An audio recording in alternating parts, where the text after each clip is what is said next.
If you guys remember, we talked about booleans in the first video. Booleans are a case of true or false, and we use that data type when checking if a certain statement is in turn true or false.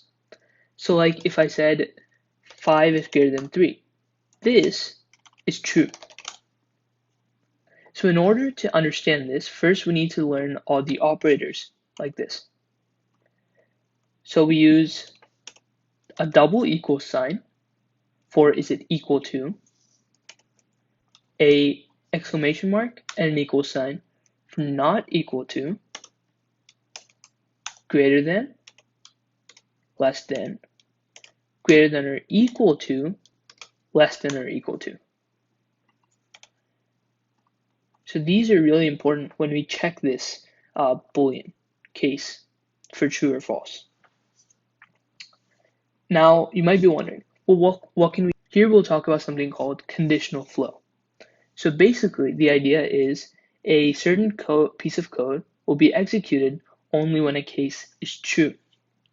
So let's get into the code a bit.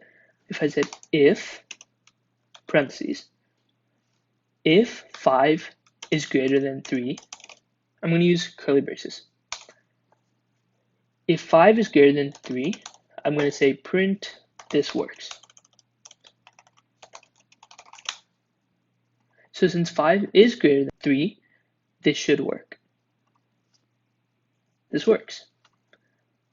But instead, if I said something like, if 2 is greater than 3, print, we can already see here, this will never be executed since this is false. If I run this, it doesn't work. Nothing gets run. This is the idea of conditional flow. But there's more to this. We can add multiple cases. So I'm going to make a variable. So let's say var num1 equals 5. If I said if num1 is greater than 7, I'm going to say print case 1 works.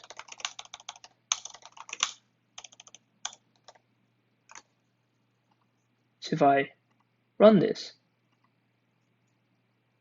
nothing works because 5 is not greater than 7. But I can add something called else if. So we're saying if this case isn't true, then else check for this new case where I'm going to say num1 is less than 7. And if that's true, I'm going to say print case 2 works. So let's go ahead and run this, and we get case 2 works. And we can add multiple cases like this. So we can say else if num1 is equal to 7. And then I'm going to change this here. Or we can say num1 is equal to 5. And then I'm going to change this here to be is 5 less than 3. So that just to make this false. So we can say is 5 less than 3? No. Is 5 greater than 7? No. Since none of those work, we can say isn't else if num1 is equal to 5. Since 5 is equal to 5, this case will work.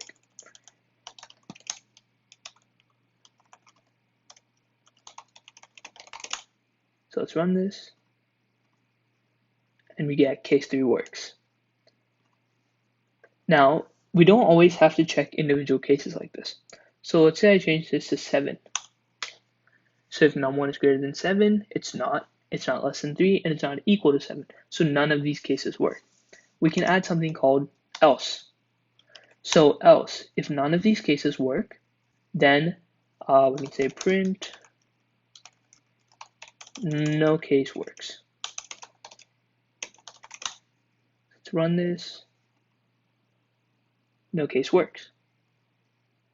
So this is conditional flow.